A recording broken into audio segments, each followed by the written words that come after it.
Excuse me doctor رودابا. جی. وہ سوالیہ نظر سے داراب کی طرف دیکھتے ہوئے بولی. مجھے ارجنٹلی ایک ضروری کام یاد آ گیا ہے. آپ پلیز تب تک ہاورڈ کا خیال رکھیے گا. رودابا جو کسی پیشنٹ کو چیک کر رہی تھی داراب کی بات پر حیران ہوئی تھی. آپ کسی نرس کی ڈیوٹی لگا دیں. مجھے ابھی اور بھی مریض دیکھنے ہیں اور ویسے بھی آپ کے دوست شاید مجھے اچھا نہیں سمجھتے. جو منہ میں آیا کچھ بھی بول دیتے ہیں. رودابا کو اس دن والا لہجہ ابھی بھی یاد تھا جب وہ تھوڑا غصے سے بولا تھا. دیکھیے مس، میں کسی اور پر بھروسہ نہیں کر سکتا. سمجھنے کی کوشش کرے. وہ اسے کنونس کرتے ہوئے بولا. ورنہ اور نہ چاہتے ہوئے بھی وہ آئی ریکویسٹ یو مان گئی تھی. تھینک یو سو مچ. اور آپ پلیز اس کی بینڈیج بھی چینج کر دیجیے گا. ایک اور ہدایت دیتے ہوئے وہ واک آؤٹ کر گیا. رودابا کی آج نائٹ ڈیوٹی تھی اور پھر سب مریضوں کو چیک کرنے کے بعد وہ بینڈیج کا سامان لے کر ہاورڈ کے کمرے کی طرف بڑھ گئی. ہاورڈ جو کھڑکی سے باہر چاند کی روشنی کو محسوس کر رہا تھا، اپنے قریب کچھ کھٹ پٹ محسوس ہونے پر گردن موڑ کر اس نے دیکھا تو رودابا بینڈیج نکال رہی تھی. رودابا نے جیسے ہی پرانی بینڈیج کو کھولنے کے لیے ہاتھ بڑھایا تو ہاورڈ نے ایک دم سے اس کا ہاتھ پکڑ لیا تھا. رودابا اس کی حرکت پر حیران رہ گئی تھی. ڈاکٹر رودابا، کیا آپ مجھے جانتی ہیں؟ وہ سوالیہ لہجے میں بولا. ایک ڈاکٹر اور مریض کا رشتہ بھی مجھے نہیں لگتا اس میں آپ ایک ڈاکٹر سے ایسے بےتوقع سوال کریں، اور اگر پھر بھی آپ کو سمجھ نہیں آئی تو مسٹر ہاورڈ میں آپ کو نہیں جانتی. وہ اپنا ہاتھ چھڑاتے ہوئے دو ٹوک لہجے میں بولی اور اپنا کام مکمل کرنے لگی. رودابا کی بات سن کر وہ خاموش ہو گیا تھا. پٹی اتارنے کے بعد جیسے ہی اس نے زخم صاف کرنے کے لیے اسپرٹ رکھا، ہاورڈ ایک دم تڑپ اٹھا. آرام سے نہیں کر سکتی آپ؟ ہاورڈ نے غصے سے کہا. اب اتنا درد تو آپ کو برداشت کرنا ہی ہوگا، آخر کو اتنے باڈی بلڈر ہیں. وہ نیچے منہ کیے یہ الفاظ آہستہ آواز میں بولی، لیکن ہاورڈ کے تیز کانوں نے اس کے الفاظ سن لیے تھے. آپ کیا کہنا چاہتی ہیں کہ میں کہیں مر کھپ جاتا آپ کے سامنے زندہ کیوں کھڑا ہوں؟ نہیں نہیں، میں نے ایسا کچھ نہیں کہا، اور میں بھلا کیوں ایسا سوچوں گی؟ آپ کا تو دماغ خراب ہے، جو منہ میں آیا بولے جا رہے ہیں. میں نے تو جسٹ نارمل بات کی ہے. وہ غصے سے لال ہوتے ہوئے بولی. ہاورڈ نے تھوڑی دلچسپی سے اس کے پھولے پھولے گالوں کو دیکھا جو غصے کی وجہ سے تھوڑے ریڈ ہو گئے تھے. اچھا، آپ اس دن تو بول رہی تھی کہ میرے ہوش میں آنے سے آپ کو بہت خوشی ہوئی تھی، لیکن جہاں تک میں نے سنا ہے آپ لوگ مریضوں کی جان لیتے ہیں، ایک غلط انجیکشن لگا کر ان کو اوپر پہنچا دیتے ہیں. پھر آپ نے ایسا کیوں نہیں کیا؟ ہاورڈ اسے فل تپانے کے موڈ میں تھا. آپ کہنا کیا چاہتے ہیں مسٹر ہاورڈ کہ ہم جان بوجھ کر لوگوں کو مارتے ہیں؟ لیکن سچ تو یہ ہے کہ ہم صرف مسیحا بنتے ہیں لوگوں کی زندگیاں بچانے میں، لیکن لوگ ہمیں خدا ہی سمجھ لیتے ہیں. کم از کم آپ جیسے پڑھے لکھے انسان سے مجھے یہ امید نہیں تھی کہ آپ بھی ایسی سوچ رکھتے ہیں. وہ اس کی عقل پر ماتم کرتے ہوئے بولی. ہاورڈ نے مسکراتے ہوئے چہرے سے اس کی طرف دیکھا، لیکن وہ سنجیدگی سے بات کر رہی تھی. ہاورڈ بہت غور سے رودابا کی طرف دیکھ رہا تھا جب ایک دم سے اس نے ہاورڈ کی طرف دیکھا. اپنی چوری پکڑے جانے پر وہ جی بھر کر شرمندہ ہوا تھا. میرا دوست باہر ہے کیا؟ بات بدلنے کو اس نے جلدی سے داراب کا پوچھ لیا تھا. نہیں، آپ کے دوست اصل میں کسی ضروری کام سے گئے ہیں، وہ بینڈیج کا سامان باکس میں رکھتے ہوئے بولی. ہاورڈ کو واش روم جانے کی ضرورت محسوس ہوئی تھی. واش روم جانے کے لیے وہ جیسے ہی بیڈ سے اترا، ابھی چند قدم ہی چلے تھے جب اسے ذرا چکر آیا تھا اور رودابا نے جلدی سے بازو سے پکڑ لیا تھا. وہ تقریباً گرتے گرتے بچا تھا. Mister Howard are you okay? وہ فکر مندی سے بولی. جی ہاں، میں ٹھیک ہوں، چلیے میں آپ کو واش روم تک لے جاتی ہوں. وہ اس کا بازو پکڑتے ہوئے بولی اور ہاورڈ بھی بنا کچھ کہے خاموشی سے اس کے ساتھ چل پڑا. اور پھر کچھ دیر میں فارغ ہو کر وہ واش روم کے دروازے میں کھڑا تھا، لیکن اب رودابا وہاں نہیں تھی. اس نے غصے سے مکہ دیوار پر مارا اور بے جوتاب کھاتا ہوا خود ہی بیڈ پر آ کر بیٹھ گیا. رودابا کو اپنے سامنے نہ دیکھ کر پتہ نہیں سے کیوں اتنا برا لگا تھا. ویسے میری مددگار بنی ہوئی تھی، اب ایک سیکنڈ میں پتہ نہیں کہاں غائب ہو گئی، پاگل لڑکی. وہ غصے سے بولا اور تکیے سے ٹیک لگا کر لیٹ گیا۔ ثانیہ بیگم، ارحم اور عاقبہ نکاح کی شاپنگ کرنے گئے تھے۔ ثانیہ بیگم نے حور کو بھی ساتھ چلنے کا کہا تھا، لیکن اس نے صاف انکار کر دیا۔ اذہان کو ایک بہت ہی امپورٹنٹ میٹنگ کے لیے اسلام آباد جانا تھا، اس لیے وہ فل سپیڈ میں گاڑی ڈرائیو کرتا ہوا گھر پہنچا تھا۔ گاڑی گیراج میں کھڑی کرنے کے بعد جیسے ہی اس نے گھر میں قدم رکھا، ہر طرف ہو کا عالم تھا۔ وہ ثانیہ بیگم کے کمرے میں گیا، لیکن خالی کمرہ اس کو منہ چڑھا رہا تھا۔ گھڑی پر ٹائم دیکھا تو شام کے 6 بج رہے تھے، جبکہ میٹنگ 9 بجے کی تھی۔ کچھ سوچتے ہوئے اس نے حور کے کمرے کا رخ کیا۔ حور جو فل توجہ کے ساتھ اسٹڈی کر رہی تھی، اپنے سامنے اذہان کو کھڑا دیکھ کر سکتے میں آ گئی تھی۔ حور، سب گھر والے کہاں ہیں؟ آپ ہی کدھر ہے؟ کوئی بھی نظر نہیں آ رہا گھر میں؟ اس نے سوالیہ لہجے میں پوچھا، لیکن وہ ایک ہی حالت میں آنکھیں پھاڑے اسے دیکھ رہی تھی۔ وہ ہیلو، کیا مراقبے میں چلی گئی ہو؟ اذہان اس کے سامنے چٹکی بجاتے ہوئے بولا، جی وہ سب شاپنگ کے لیے گئے ہیں۔ وہ لڑکھڑاتی آواز میں بولی، اچھا پھر تم ایسا کرو، جلدی سے میرا بیگ پیک کر دو، مجھے ارجنٹلی اسلام آباد کے لیے نکلنا ہے۔ وہ مصروف سے انداز میں بولتا ہوا اپنے کمرے میں چلا گیا۔ پیچھے وہ شاید کچھ بھی سوچنے سمجھنے کی صلاحیت کھو بیٹھی تھی۔ میں کیسے ان کے کمرے میں جا سکتی ہوں؟ کیا مصیبت ہے؟ جتنا میں اس انسان سے دور بھاگنے کی کوشش کرتی ہوں، اتنا ہی میرے قریب آنے کی کوشش کرتا ہے۔ وہ تمہیں سمجھ نہیں آ رہی میں نے کیا بولا ہے؟ اپنے سوچنے کا مشن پھر کبھی پورا کر لینا۔ مجھے فی الحال دیر ہو رہی ہے، پاگل لڑکی۔ وہ اپنے کچھ ڈاکومنٹس لینے کے لیے نیچے جا رہا تھا جب حور کو ایک ہی جگہ پر بت بنا ہوا دیکھا۔ جی میں آنے لگی ہوں۔ وہ بس کتابیں اکٹھی کر رہی تھی۔ وہ صفائی دیتے ہوئے بولی اور کتابیں اٹھا کر ٹیبل پر پٹھاتی ہوئی اذہان کے کمرے میں چلی گئی۔ الماری کھول کر اس نے دیکھا تو اس میں بہت سی پینٹ شرٹ اور کچھ شلوار قمیض سلیقے سے ہینگ کی ہوئی تھی۔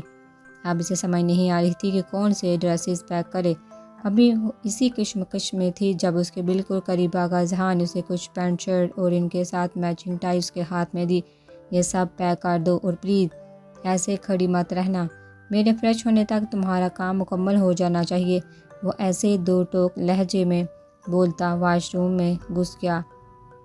حور اذہان کے ڈر سے جلدی ہاتھ چلا رہی تھی۔ ابھی اس نے سب ترتیب کے ساتھ رکھنا شروع کیا تھا جب اذہان نے واش روم کا دروازہ ناک کیا۔ حور، مجھے ٹاول پکڑانا، میں باہر بھول گیا ہوں، ہری اب۔ ساتھ ہی اس نے اپنا ایک بازو باہر نکالا تھا۔ حور اس دوسرے حکم پر شرم سے پانی ہو گئی۔ لیکن اس وقت شرمانے کا ٹائم نہیں تھا، اس لیے جلدی سے اس نے سائڈ پر ہو کر ٹاول پکڑایا۔ اگر نہ پکڑاتی تو ہٹلر نے باہر آ کر میری چٹنی بنا دینی تھی۔ حور نے دل میں سوچا۔ کچھ دیر بعد اذہان فریش سا ڈریسنگ مرر کے سامنے کھڑا اپنے بال ٹھیک کر رہا تھا۔ اذہان کی موجودگی میں حور کے ہاتھ کانپ رہے تھے۔ حور، کیا کل تک پیکنگ مکمل ہو جائے گی؟ اذہان مرر سے حور کو دیکھتا ہوا بولا۔ جی ہو جائے گی، وہ بے دہانی میں بولی۔ اچھا پھر اس کا مطلب ہے میری میٹنگ کینسل؟ وہ حور کی حالت اچھے سے سمجھ رہا تھا، اس لیے جان بوجھ کر اسے اپنی باتوں میں الجھا رہا تھا۔ نہیں، میرا مطلب ہو گیا اب کا بیگ پیک۔ کچھ سمجھ آنے پر وہ تھوڑا شرمندہ ہوتے ہوئے بولی، اچھا حور ذرا ادھر آنا، مجھے لگتا ہے میری آنکھ میں شیمپو چلا گیا ہے۔ وہ آنکھ کو مرر کے سامنے کھولتا ہوا بولا۔ وہ پیکنگ کر کے فرار ہونے کے چکر میں تھی جب اذہان نے اسے آواز دی۔ وہ مرے قدموں کے ساتھ اس کے سامنے کھڑی ہوگی۔ دکھائے مجھے، وہ ضبط کرتے ہوئے جھکے سر سے بولی۔ اپنا چہرہ شریف اوپر کرو گی میڈم تو تب ہی کچھ دیکھ پاؤ گی۔ وہ اس کے جھکے سر پر چوٹ کرتا ہوا بولا۔ حور نے سر اٹھا کر اس کی طرف دیکھا جو بنا شرٹ کے کسی بھی جوان لڑکی کا دل دھڑکا سکتا تھا۔ اس نے جلدی سے رخ موڑ لیا تھا۔ پہلے آپ شرٹ پہنے، پھر میں دیکھتی ہوں۔ ادھر میں اندھا ہو رہا ہوں اور تمہیں شرٹ کی پڑی ہے، دیکھو ادھر۔ وہ اس کو کندھوں سے پکڑ کر ایک بار پھر اپنے سامنے کر گیا تھا۔ وہ نہ چاہتے ہوئے بھی حور کو اس کی بات ماننی پڑی تھی۔ آنکھ میں شیمپو جانے کی وجہ سے مسلسل پانی بہہ رہا تھا۔ حور نے اپنے دوپٹے کے کونے سے آنکھ کا پانی صاف کیا۔ آپ کی آنکھ تو لال ہو گئی ہے، آپ کون سا بچے تھے جس نے آنکھ کا بیڑا غرق کر لیا؟ اچھے ہاتھ سے سمجھدار انسان ہیں آپ، حد کرتے ہیں ابھی۔ وہ آنکھ پر اپنا دوپٹہ رکھتے ہوئے غصے سے بولی۔ اذہان نے ایک آبرو اچکا کر اس چھوٹی سی لڑکی کو دیکھا جو اس معمولی سے دکھ پر غصے سے لال ہو رہی تھی۔ بس کیا کرے، اصل میں نے اپنا خیال رکھنا چھوڑ دیا ہے۔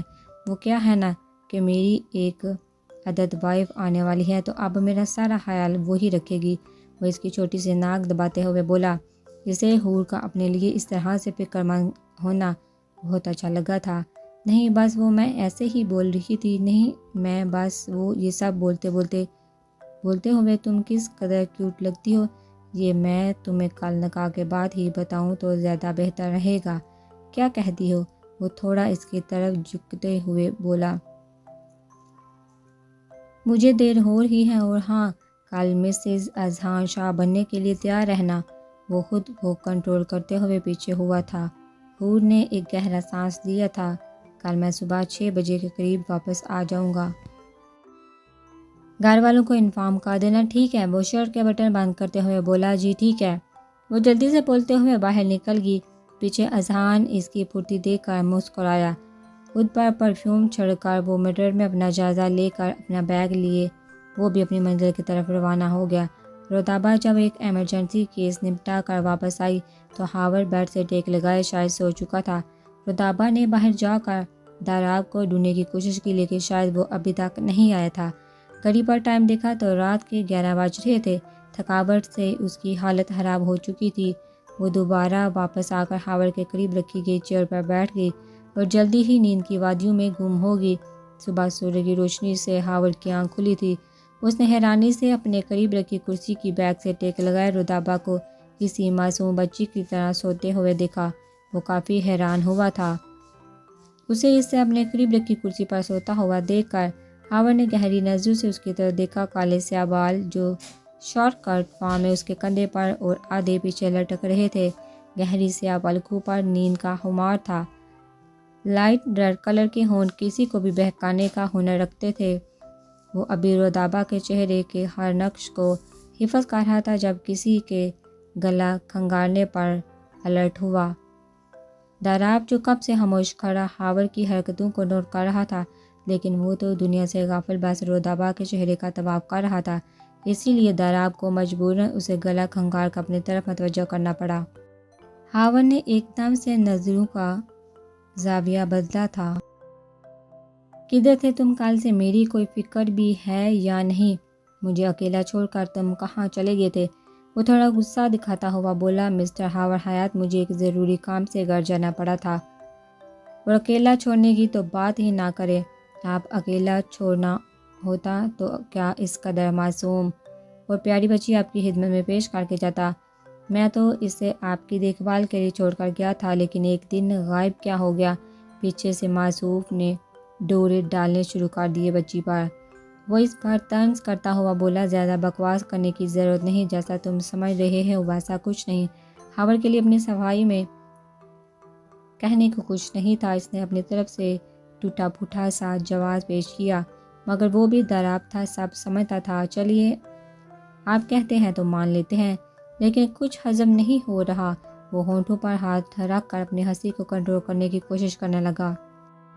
وہ دونوں آپس میں باتیں کر رہے تھے جب رودابہ نے دکھتے سر کے ساتھ ان دونوں کی طرف دیکھا۔ وہ شاید اب بھی نیند میں تھی، پوری طرح بیدار نہیں ہوئی تھی۔ جب داراب کی آواز ہوش کی دنیا میں آئی، اٹھ گئی اب ڈاکٹر رودابہ؟ وہ سوالیہ لہجے میں بولا۔ آپ کا بھائی اور جلدی سے اٹھتے ہوئے بولی۔ اسے جی بھر کا خود پہ غصہ آیا۔ وہ کیسے ایک اجرمی انسان کے روم میں سو سکتی تھی؟ جی جب آپ سکون سے سوئی ہوئی تھی۔ وہ طنز کرنے سے باز نہیں آیا تھا۔ اینی ویز کیا آج میرے دوست کو چھٹی مل جائے گی؟ اب مزید رودابہ کو شرمندہ نہیں کر سکتا تھا، اس لیے بات بدلنے کو اس نے ہاورڈ سے ریلیٹڈ پوچھ لیا۔ جی آج آپ انہیں گھر لے جا سکتے ہیں۔ وہ ہاورڈ کی طرف چور نظروں سے دیکھتے ہوئے بولی جو اس کی حالت اچھے سے سمجھ رہا تھا۔ میں آپ کو کچھ میڈیسن لکھ دیتی ہوں جو ان کو ریگولر دینی ہے۔ وہ داراب کو آگاہ کرتے ہوئے اپنی فائل اٹھا کر واک آؤٹ کر گئی تھی۔ رودابہ کے جانے کی دیر تھی جب داراب نے ایک فلک شگاف کہکا لگایا۔ کیا یار بچی شرما گئی؟ تجھے شرم تو نہیں آتی؟ بہت ہی کوئی ذلیل انسان ہو تم۔ کیا ضرورت ہے اسے اس قدر ٹارچر کرنے کی؟ ہاورڈ نے براس نکالتے ہوئے کہا۔ او بھائی بس کر، ابھی سے طرفداری، ابھی تو کافی ٹائم ہے اور میں نے کون سا اسے آپ سے الگ کر دیا؟ میں ہیر رانجھا کی لو سٹوری میں ولن کا کردار نبھا رہا ہوں، مجھے گھر جانے دے، پھر تجھے عقل دوں گا کمینے انسان۔ ہاں ہاں ہاں، موسٹ ویلکم۔ اچھا اب زیادہ ہیرو بننے کی ضرورت نہیں، میں کچھ میڈیسن لے آؤں پھر چلتے ہیں۔ اور ہاں میں بابی جی سے معافی مانگ لوں گا، تم فکر نہ کرو۔ ایک آنکھ دباتا ہوا وہ ہاور کو آگ لگا گیا تھا اور پھر کچھ ہی دیر بعد وہ سب کچھ کلیئر کر کے ہاور کو گھر کی طرف روانہ ہو گیا، جہاں ان دونوں کا پھولوں سے استقبال کیا گیا تھا۔ صوفیہ بیگم اور حیات صاحب اپنے بیٹے کو صحیح سلامت اپنے سامنے دیکھ کر بہت خوش تھے۔ السلام علیکم۔ گھر میں داخل ہوتے ہی دراب نے صوفیہ بیگم اور حیات صاحب کو سلام کیا تھا۔ وعلیکم السلام بیٹا، کوئی پریشانی تو نہیں ہوئی راستے میں؟ حیات صاحب نے دراب کی طرف دیکھتے ہوئے پوچھا۔ نہیں انکل، ایسا کچھ نہیں ہوا، اور ہم کون سا بارڈر پر جنگ لڑنے گئے تھے؟ وہ اب بھی جوک مارنے سے باز نہیں آیا تھا۔ مجھے کمرے تک چھوڑا، واپس آ کر ڈرامے لگا لینا۔ ہاور نے آہستہ آواز میں دراب پر طنز کیا۔ آنٹی میں اسے کمرے میں چھوڑ آتا ہوں، تب تک سوپ تیار کر لیجیے گا۔ ٹھیک ہے بیٹا، میں بنا دیتی ہوں، اور تمہارے لیے کچھ اسپیشل بناتی ہوں، ایسے نہیں جانا کھانا کھا کر جانا سمجھ آئی؟ وہ حکمیہ لہجے میں بولی۔ نہیں آنٹی، تکلف کرنے کی کوئی ضرورت نہیں ہے، اصل میں مجھے ایک امپورٹنٹ میٹنگ میں ارجنٹلی جانا ہے۔ انشاءاللہ آپ کے ہاتھ کا بنا کچھ اسپیشل کھانے کے لیے میں ضرور آؤں گا۔ اور پھر وہ ہاور کو اس کے کمرے میں چھوڑ کر اپنے آفس کے لیے نکل گیا تھا۔ صوفیہ بیگم سوپ بنا کر ہاور کے کمرے میں چلی گئی۔ ہاور جو کسی گہری سوچ میں گم تھا، صوفیہ بیگم کو اپنے کمرے میں دیکھ کر تھوڑا سیدھا ہو گیا۔ بیٹا میں یہ سوپ لے کر آئی تھی تمہارے لیے، اس کی ضرورت نہیں ہے، لے جائیے آپ۔ وہ روڈ لہجے میں بولا۔ کیوں ضرورت کیوں نہیں؟ تم خود کو کوئی بڑی توپ چیز سمجھتے ہو؟ مت بولو کہ وہ تمہاری ماں ہے۔ حیات صاحب کمرے میں داخل ہوتے ہوئے بولے۔ جی ہاں جانتا ہوں، لیکن میری ماں نہیں، جسٹ آپ کی وائف۔ وہ بھی تیز لہجے میں بولا۔ تم کہنا کیا چاہتے ہو؟ صاف صاف لفظوں میں کہو، آج بتا ہی دو صوفیہ سے تمہیں کیا مسئلہ ہے، تمہارے اوپر کون سا اس نے قتل کا الزام لگا دیا ہے جو تم آج تک اسے اپنی ماں کے روپ میں ایکسیپٹ نہیں کر سکے؟